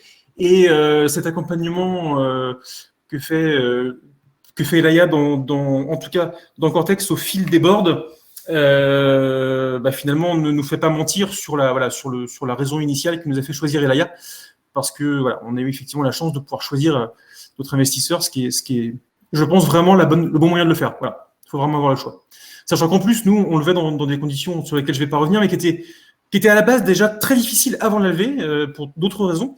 Donc voilà, on a vraiment eu l'impression que les éléments se déchaînaient contre nous. Donc c'est avoir un investisseur qui est à nos côtés et qui nous force à faire ces exercices de business plan en mettant des hypothèses extrêmement basses de chiffres de vente. C'est vraiment quelque chose qui nous a beaucoup rassuré, toute l'équipe dirigeante. Voilà. Et peut-être, du coup, si on revient sur cette levée de fonds, Marc, tu en as parlé un petit peu avec la prévision de pas de chiffre d'affaires pendant 6 mois. Anne-Sophie, peut-être comment est-ce que Ilaya s'est adaptée à cet investissement dans Cortex et tu me disais que le travail a été fait 2 fois. Oui, en fait, ça, c'était la grosse calamité. Bon, il y a eu des choses plus graves en 2020, mais quand on a été confinés en mars 2020, je pense que chez Elaya, il me semble me souvenir qu'on devait avoir 6 ou 8 term sheets signés. Donc, Cortex était dans la boucle. Et donc, en fait, sur les 6 ou 8 deals, on s'est posé la question de se dire, est-ce que, comme beaucoup de gens, suite au confinement, on lève le crayon, on dit à tout le monde, écoutez, on met ça sur pause, et puis on a un peu peur, hein, en fait, on se carapate, et puis on revient quand ça va mieux. Ou en fait, on s'est dit, on les a toutes regardées, et dans le cas de Cortex, on a reparlé vraiment avec Marc du potentiel de marché. Et on s'est dit, mais quand même, le streaming vidéo, le passage to cloud, c'est vraiment dans l'air du temps. Et en fait, si on est confiné, les gens vont consommer plus de vidéos. Donc en fait, normalement, il y a peut-être potentiellement une opportunité de marché. Donc pour chacune des boîtes qu'on avait en term sheet, on a reparlé avec l'équipe de direction de la vision et du marché. Et voilà, ce dont on s'est rendu compte avec Marc, c'est qu'en fait, le marché allait être confirmé. Il y aurait peut-être une période transitoire délicate à négocier, mais globalement, la vision et le marché étaient confirmés. Et donc, par contre, ce qu'il a fallu faire une deuxième fois, c'était refaire complètement les fameuses prévisions de budget et le business plan. Et même si notre conclusion a été bonne dans le cas de Cortex, je crois que c'était le cas sur les 6 ou 8 boîtes qu'on avait en négociation, on n'a pas été... Il y en avait peut-être une où on a revu la valo, peut-être plus parce qu'on n'était pas lead. En fait, les boîtes où on est lead, en général, la valo, on la fixe, on ne fait pas, comme je vous disais, nous, des surenchères. Donc, en fait, on fait une valo qui colle à des actifs tangibles dans la boîte. Donc, sur Cortex, on était sur une valo raisonnable de seed. Donc, on n'avait pas de raison fondamentale de la remettre en question. La vraie remise en question qu'on s'est faite, c'est est-ce que la boîte va tenir le coup ou va crever en route. Et donc, c'est pour ça qu'on a fait cet exercice. Et donc, on a complètement refait notre analyse des prévisions de développement de la société. Et on s'est rendu compte, mais avec Marc, hein, c'est pas nous qui avons imposé, on s'est rendu compte que, du coup, cette simple prise de retard sur certains chiffres d'affaires commerciaux issus de la crise allait faire que la société allait être short cash un peu plus tôt que ce qu'on avait prévu dans notre première analyse de la société. Et donc, on s'est dit, en fait, il faut restructurer le deal et le restructurer en allant chercher plus de cash. Alors, comment faire ? On était tous sous shutdown, donc la boîte ne pouvait plus faire de roadshow. Et bien, c'est là que toute l'habileté, toute la perspicacité de Marc d'avoir parlé avec plusieurs investisseurs avant le shutdown. Donc, moi, j'avais très envie de prendre la place à la place de mes concurrents. Donc, on s'était un peu battu, on avait foutu dehors un investisseur. Quand je me suis dit finalement, j'aimerais bien avoir un peu plus de cash, et puis quand même, autant on ne va pas laisser tomber le deal, autant malgré tout, les ratios prudentiels chez Elaya et qu'est-ce qu'on pourrait annoncer à nos investisseurs, je ne me voyais pas forcément proposer à Marc de mettre moi plus de cash. Je me suis dit, il faut que j'aille chercher un autre investisseur. Et bien finalement, cet investisseur une semaine avant, j'avais foutu dehors, je me suis dit, au moins, ceux-là, je sais qu'ils ont fait les due deals. Ils sont prêts. En termes de valo, on devait être dans un mouchoir de poche. Et c'est les seuls qui sont prêts. Donc, j'ai fait acte de diplomatie. J'ai rappris mon téléphone. J'ai rappelé l'investisseur que je venais de fiche dehors. Et je leur ai dit, bon, écoutez, on va faire la paix. Finalement, si vous voulez en être, on serait heureux de vous embarquer. Et voilà, ça, c'est aussi des questions de relationnel entre investisseurs. Hein. Là, je rebondis sur ce que Marc disait. Il se trouve qu'on a un co-investisseur qui est une personnalité commerciale.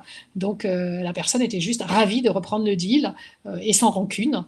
Donc voilà comment on a étendu le tour, mais sans en profiter pour revoir la valorisation, parce que de toute façon, c'était déjà une valorisation de seed. On n'avait pas de raison d'aller chercher à essorer l'équipe de management en les diluant plus massivement. Enfin, on a tous accepté d'être un tout petit peu dilués par le fait d'élargir la levée de fonds en se disant, même avec un ownership un peu moins puissant, on sera mieux à détenir une part dans une boîte mieux fundée. C'est vraiment l'intérêt de la boîte d'être mieux fondée, et c'est ça qui créera de la valeur à notre participation, même si on a quelques pouillèmes d'actionnariat en moins. Et de ce fait, voilà, on a fait 2 fois le travail d'analyse, puisqu'on a complètement restructuré le tour et la syndication d'investissement. Et on l'a fait pour toutes les boîtes qui étaient sous term sheet, et j'ai la fierté de dire que sur les 6 qu'on avait, on a fait 6 closings, on n'en a pas perdu une seule en cours de route, même si on a tout analysé. Et toi, Marc, du coup, tu me disais comment est-ce que Cortex s'est adapté en fait. Aujourd'hui, qu'est-ce qui a changé peut-être ça fait 1 an, un peu moins d'1 an que l'investissement a été fait. Qu'est-ce qui a changé chez Cortex? En fait, finalement, on est dans une industrie qui est un petit peu petit peu comment dire. Alors je vais le dire un peu, mais un trivial un petit peu à l'ancienne. C'est-à-dire qu'on est dans une industrie, l'industrie de la télévision. C'est des gens qui aiment bien se voir, qui aiment bien faire des bons restos pour discuter de business, qui aiment bien aller sur les salons, qui aiment bien, voilà. C'est une manière de faire des ventes qui était un petit peu traditionnelle, on va dire. Et finalement, le confinement a tout chamboulé. Et donc très rapidement, très rapidement, et en accord avec nos investisseurs évidemment, on a décidé de partir en mode SaaS. Donc on faisait pas du SaaS à la base, on avait une techno logicielle, mais qui était intégrée par nos clients, donc qui devaient gérer leur infrastructure cloud, etc. Finalement, on s'est dit, il faut partir en SaaS parce que le SaaS va être le moyen finalement pour nos clients dans une période d'incertitude de pas prendre de risques. Le SaaS, c'est vraiment un modèle où il n'y a pas d'engagement et où donc il n'y a pas d'engagement ni financier ni d'engagement en termes de moi client, je dois monopoliser des ressources pour mettre en place une solution. Le principe du SaaS, c'est évidemment sur étagère, à ce service. Et donc, on a changé notre business model. Finalement, on garde notre solution tech, dont on est très fier et qui fonctionne très bien pour une certaine catégorie de clients. Mais par contre, dès le mois de mai-juin, on a mis à l'étude une solution SaaS avec nos clients pour se demander quel serait le market fit d'une solution SaaS dans ce domaine-là. On a lancé les premiers devs dans l'été 2020. C'est pas une mince affaire de lancer un nouveau produit et un nouveau business model quand on est dans une phase de crise où on limite le plus possible les embauches. Donc, il a fallu faire avec l'équipe qu'on avait, et c'est extrêmement difficile parce que c'est vraiment un nouveau produit, une nouvelle manière de faire qu'il a fallu mener en parallèle de nos produits existants. Mais finalement, je pense que c'est tous pour ça qu'on crée une entreprise. C'est pour ces moments justement où il y a ces shifts et où tout s'accélère et où il y a des nouvelles opportunités qui se créent. Donc, on était tous complètement dans ce rythme-là.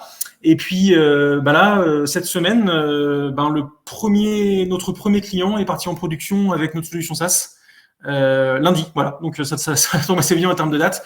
Donc, finalement, 1 an après le départ du confinement, on a changé de business model, on a construit un produit, on a construit l'offre commerciale et on a signé notre premier client sur cette offre SaaS. Donc, on est évidemment extrêmement fiers. Donc, voilà, ça, c'est en termes business. On voulait aller vers le SaaS dans notre business plan, mais on voulait y aller en 2022-2023. La crise a fait qu'on y est allé en 2020. Voilà. C'est l'opportunité dont parlait Anne-Sophie, finalement, de changer de modèle. Donc, ça, c'est vraiment sur la partie produit. Et puis, évidemment, comme tout le monde, ça a changé énormément de choses dans la manière de gérer des équipes et de manager des projets. Mais ça, c'est pas propre à Cortex. Je pense que toutes les entreprises ici savent de quoi je parle. Maintenant, on connaît tous les prénoms des enfants de nos collègues. C'est pas plus mal. On connaît tous l'intérieur de chez nos collègues. Donc ça fait des manières de manager les gens qui sont extrêmement différentes, mais qui sont... Encore une fois, le cœur d'une startup, c'est accepter le changement extrêmement rapide et l'embrasser extrêmement rapidement. Donc, je pense que c'est des sujets qui se posent même pas quand on est une startup, ces changements-là. Voilà. Je vois qu'on a pas mal de questions. Donc peut-être justement pour conclure, en tout cas, cette conversation avant qu'on passe aux questions, qu'est-ce qu'on peut vous souhaiter pour la suite? À Cortex ou à Elaya? Les deux, à la relation Elaya-Cortex. Je vais commencer alors.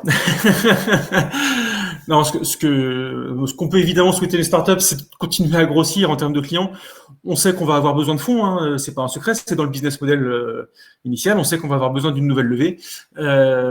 Comme disait Anne-Sophie, on est en train de se poser la question de quand faire cette levée, parce que on se dit finalement, on l'avait prévu mi-2022. On se dit est-ce que 2022 il y aura pas un embouteillage? Voilà comment on va faire. Donc voilà, on est aujourd'hui dans ces réflexions-là. Nous, l'objectif de Cortex, il est d'être dans les slide decks d'Elaya au prochain Cap Digital comme réussite majeure du portefeuille. Voilà, on va dire ça. Je confirme le vœu. Moi, pour Cortex, d'abord, je trouve que l'équipe a vraiment très bien géré la période là, de la crise, avec la densification du produit. Je trouve aussi que la société a vu sa vision marché confirmée par la stratégie de Netflix, typiquement, de s'intéresser au live, la stratégie d'un certain nombre d'acteurs de vouloir faire du vidéo streaming. Donc, je trouve que voilà, on a eu deux choses dans l'année écoulée qui sont deux choses très positives, la confirmation du marché et l'approfondissement du produit qui est exactement la réponse. Enfin, moi, je salue ta vision parce que tu as commencé par te concentrer sur approfondir ton produit et quelques mois après, le marché a confirmé ta vision que c'était ça qui était attendu. Donc, je trouve que la société a fait exactement ce qu'il fallait. Et donc, à mon avis, maintenant, pour la levée de fonds, et c'est ce qu'elle était en train de faire, donc la société est clairement sous les spotlights de gros clients internationaux, avec des call for tender, des choses comme ça qui sont en cours. Et donc, eh bien, comme toujours, pour les levées de fonds, là, je vous parle de mon job d'investisseur, ce qui est intéressant, c'est d'avoir un ou deux milestones vraiment différenciants que la société va pouvoir mettre en avant pour dire, voilà, on a réussi ce milestone-là, et ça permet une super levée de fonds. Parce que des investisseurs qui te regardent, moi j'en connais, pour l'instant je ne t'en parle pas parce que je veux que tu te concentres sur ton business commercial, mais je pense qu'on va réussir à faire une levée de fonds avec des gens très bien. Maintenant, il faut que la société, vraiment, je lui souhaite de cranter dès qu'elle peut un ou deux succès commerciaux à la hauteur de ses talents, et c'est ça qu'on va marketer en fundraise. Super. Bah, écoutez, merci beaucoup à tous les deux. Je vous propose qu'on passe aux questions. Alors, la première question, c'est celle d'Eric. C'est pour toi, Anne-Sophie. C'est pourriez-vous revenir sur le modèle Elaya dans le cadre du fonds Alpha 2 ? La slide est passée un peu vite et j'ai noté 10%. 10%. Alors, est-ce que tu veux que je prenne la main pour… Peut-être le modèle Elaya dans le cadre du fonds ? Ouais. Est-ce que c'est sur cette slide qu'on a un 10% ou… Donc, le fonds Alpha 2, qui investit dans des startups du secteur digital deep tech, avec un montant total du fonds qui va être compris entre 65 et 90 millions, qui est encore en fin de levée de fonds. Donc aujourd'hui, 55 millions levés. Donc vous voyez, la levée de fonds et des gros investisseurs tier 1 qui sont en train de confirmer. Donc le fait qu'on va atteindre une cible de montant total entre 65 et 90 millions, c'est une certitude. Donc ça fait un gros fonds de seed. C'est un fonds confortable pour déployer sur les boîtes. Ah oui, le 10%, je sais ce que c'est. 10%, c'est le montant maximum que nous pouvons investir sur une seule société. C'est le ratio de la taille du fonds. Donc aujourd'hui, où le fonds fait 55 millions, je peux investir par refinancement successif jusqu'à 5,5 millions sur une seule boîte. En général, je vais commencer par un ticket entre 300K et 1,5 million. Et ensuite, je fais des refinancements, mais d'une manière réglementaire du fonds, je suis capé à 10% de la taille du fonds. C'est pour ça que c'est important pour vous d'essayer d'avoir un fonds de seed le plus gros possible. C'est pour ça que moi, je vise d'aller au hard cap de 90 millions. Après, on a un historique vraiment différencié chez Elaya pour les sociétés qui vraiment cartonnent, et ça a été le cas pour Criteo. On est allé exceptionnellement, mais je crois qu'on a été les seuls à le faire sur la place de Paris, demander une dérogation à tous nos investisseurs pour leur suggérer que le fonds investisse plus que 10% juste sur Criteo. Et même, on avait fait à l'époque un re-up du fonds en proposant aux investisseurs de tout miser sur Criteo. Et vu les performances extraordinaires de la société à l'époque, les investisseurs avaient tous accepté. Donc voilà, on est a priori réglementairement, et c'est l'AMF qui l'exige, c'est dans tous les règlements des fonds de seed en France, on est limité à 10% de la taille du fonds par boîte. Après, si vous nous faites une boîte exceptionnelle qui fait une triple licorne, nous avons l'expérience que nous pourrons demander une dérogation sur les 10%. Merci. Une question de Thierry, c'était les secteurs du streaming ou de la santé digitale semblent particulièrement bien positionnés dans cette crise avec les confinements. Qu'en est-il des autres domaines tels que les outils liés aux ressources humaines ? Et donc Hervé a répondu en disant qu'au niveau du Startup Studio, c'est les personnes qui comptent et pas tellement les projets. Anne-Sophie, peut-être si tu veux… Alors, moi, je pense que les outils liés aux ressources humaines, on a une practice chez Elaya plutôt sur nos fonds de capital risque. Selon moi, c'est déjà des outils qui avaient fait une première étape de go-to-market, je dirais plutôt il y a 3-4 ans. On a des boîtes comme Talent, comme d'autres, qui ont déjà fait un certain step dans le déploiement de ces solutions. Après, je pense qu'effectivement, avec le confinement, on arrive au niveau au-dessus. Je n'ai pas honte de dire, je crois qu'on a tous maintenant quasiment bouclé des opérations de bout en bout en remote via ces délicieuses visio. Bon, c'est vrai que moi, ça me semblait inconcevable à moi et à mes associés. Chez Elaya, chez Elaya, on a en comité d'investissement, nos entrepreneurs viennent pitcher.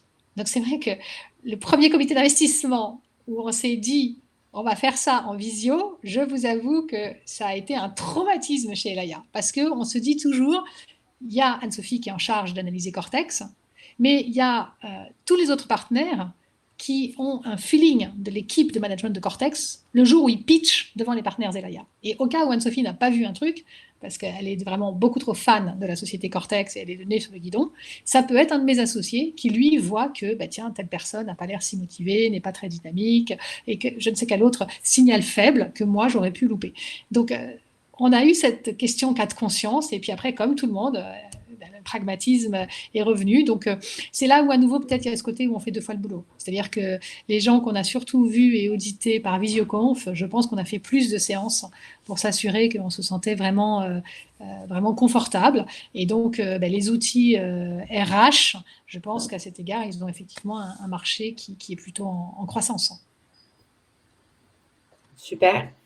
La question suivante, c'était de Huang, c'était est-ce que votre portefeuille est majoritairement B2B et pourriez-vous lister les principaux secteurs servis par les startups en B2B, e-commerce, médias, domaine médical? Avez-vous donc indirectement évité les secteurs comme le CHR, le travel, l'hospitality, aéro, etc.? Alors, le travel, donc effectivement, les marchés, c'est toujours une question de qu'est-ce que la boîte nous amène comme vision sur le marché. Vous voyez, on a une société on a dans le portefeuille une société, et on a fait l'investissement au moment de la crise d'ailleurs, une société qui est une solution digitale pour la commercialisation et le CRM des hôtels, pour leur permettre de commercialiser leur nuitée en direct au lieu de passer par des plateformes genre Thomas Cook et autres voyagistes. Donc effectivement, au moment du shutdown, on s'est dit, flûte, la pauvre société est quand même sur un marché du tourisme qui va pas être épargné par la crise. Mais la réalité, c'est que dans ces conditions de marché difficiles, eh bien finalement, les hôtels sont plus que jamais à la recherche de solutions digitales pour commercialiser eux-mêmes en direct au plus près de leurs clients leur nuitée. Donc en fait, la start-up qu'on avait identifiée et qui faisait partie des 6 qui étaient sous term sheet, on a décidé d'y aller quand même parce qu'on s'est rendu compte que, comme vous le savez, les gens, ils ne suppriment pas 100% de leurs vacances, même s'il y a des à-coups comme cette semaine où il faut changer les dates. Eh bien, finalement, dès que les gens peuvent repartir, eh bien, ils repartent. Et à l'inverse, le fait que les hôtels ils aient cette solution ultra souple, ultra efficace, eh bien, c'est ça qui va leur permettre de survivre. Et donc, finalement, il y a, même dans les secteurs qui peuvent sembler subir la crise, il y a des solutions qui permettent justement d'être résilients à la crise, et c'est ces boîtes-là qu'on va investir. Super clair. Et du coup, je crois que tu as répondu aussi à l'autre question de toujours Wang, qui était sur y a-t-il dans le portefeuille Elaya des startups hardware en medtech ou en industrie 4.0 et quels sont les business models les plus fréquemment utilisés par les startups de votre portefeuille? Alors, donc, le business model le plus fréquemment utilisé, c'est probablement les plateformes SaaS. Parce que historiquement, chez Elaya, et c'est pour ça qu'on est si proche de Cap Digital, nous sommes des investisseurs du digital. Et après, depuis 2017, on a lancé avec le fonds Paris Sciences et Lettres, et moi j'avais une grande expérience dans ces domaines-là, effectivement un fonds multitech qui investit aussi dans des startups avec du hardware. Et alors là, les thématiques qu'on va voir, il y a beaucoup de nanomatériaux, il y a effectivement la medtech, il y a des solutions pour l'énergie. Il y a beaucoup de solutions liées à la physique, vous voyez, le hardware pour l'ordinateur quantique, ou la physique de la matière molle. Donc, toutes les solutions issues de l'Institut Pierre-Gilles de Gênes qui vont faire des solutions de type microfluidique. Donc, ça, c'est des thématiques que l'on investit beaucoup chez Elaya. Super. Et la dernière question, c'est y a-t-il dans le portefeuille d'Elaya des startups du spatial, par exemple en fourniture de services ou de données? Pour l'instant, non. On en a regardé quelques-unes. Pour l'instant, on n'a pas encore trouvé une qui nos critères d'investissement. La thématique nous plaît, puis vous voyez, moi, comme j'étais dans les moteurs d'avion, j'ai quand même pas mal d'amis qui nous rabattent du deal flow, donc on en voit passer. C'est juste une question que pour l'instant, on n'a pas trouvé une opportunité sur laquelle on arrive à se faire complètement une conviction de la thèse d'investissement. Très bien. Alors, Jacques a une question. Est-ce que vous connaissez les objectifs de développement durable ou ODDS, SDG ou Global Goals destinés à améliorer les différents systèmes qui régissent notre planète et notre humanité? Et quels impacts pensez-vous avoir vis-à-vis de ces objectifs? Alors, Marc, tu as peut-être des réponses sur la partie développement durable, toi, déjà, avec ta boîte. Ouais, alors en fait, je vais répondre de manière très transparente. Hein. C'est pas des problématiques avec lesquelles je suis familier. J'en m'excuse. Par contre, on a été sélectionné par l'un de nos clients qui devait justement. En fait, le streaming n'est pas un moyen de regarder la télé qui est particulièrement propre pour l'instant. Ça utilise beaucoup d'énergie. L'un de nos clients nous a sélectionnés en fait pour réduire justement cette empreinte, puisque on a une autre caractéristique, c'est que qu'on s'adapte en permanence à la demande. Donc plutôt que de dimensionner une infrastructure pour un pire cas qui va consommer des ressources en permanence, on s'adapte à la demande. Et donc en particulier dans le cas de Salto par exemple, c'est amusant de noter la nuit, on voit la consommation de notre plateforme qui diminue d'un facteur mais extrêmement significatif. Donc oui, c'est des coûts gagnés pour le client, mais c'est aussi des machines qui ne sont pas utilisées, qui ne consomment pas d'énergie. Alors je prétends pas, je me drape pas dans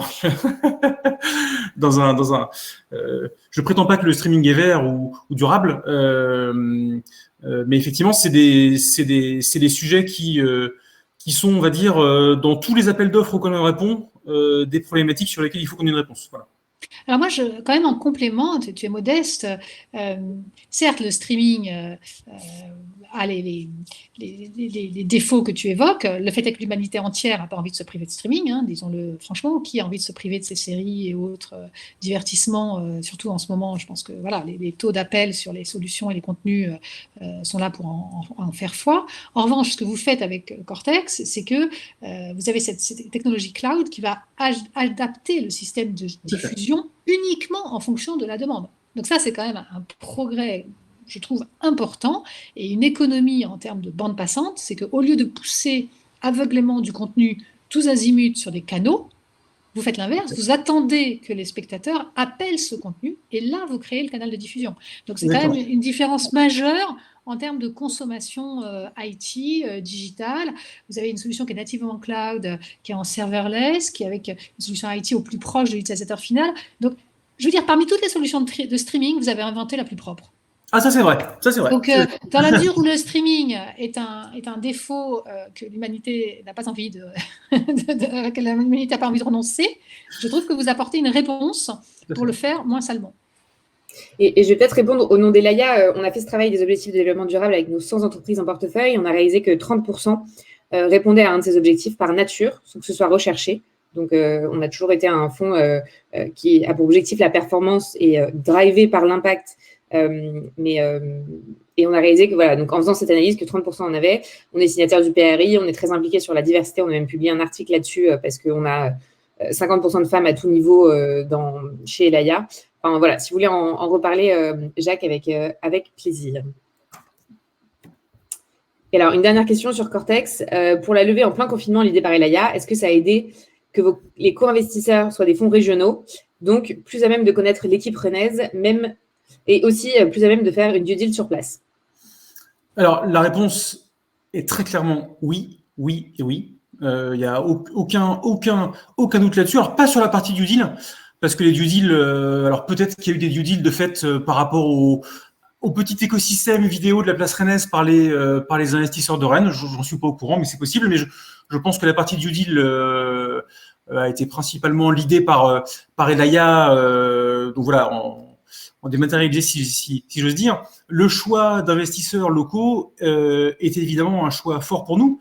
Les investisseurs locaux sont des investisseurs qui sont comme Elaya, à même de suivre les entreprises dans lesquelles ils investissent sur du plus long terme.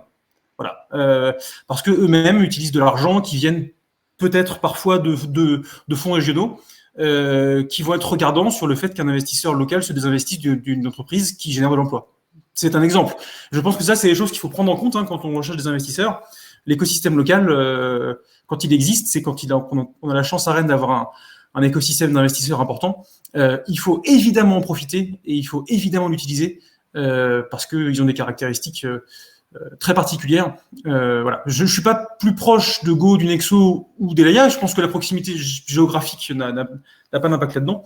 Mais par contre, je sais que c'est des fonds qui vont rester avec nous finalement. Voilà, ce qui est le plus important. Ceci dit, côté Elaya, on avait la chance d'être venu faire les réunions de due diligence chez toi à Rennes avant le shutdown. Donc, c'était la chance d'y être allé avant. Merci beaucoup. Il est 10h29, donc je vous propose qu'on s'arrête là. Alexandre, si tu veux peut-être reprendre la parole. Oui, merci beaucoup. Oui, je vous remercie à tous pour ces interventions vraiment passionnantes et pour les questions des participants. Je ne sais pas si vous avez vu, nous avons été plus de 54 connectés pendant le webinar.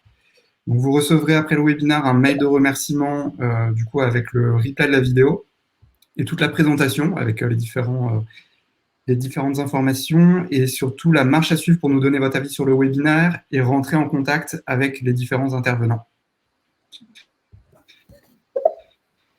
Voilà, je vous remercie et je vous souhaite une très bonne journée, une agréable journée. On était ravis d'être avec vous.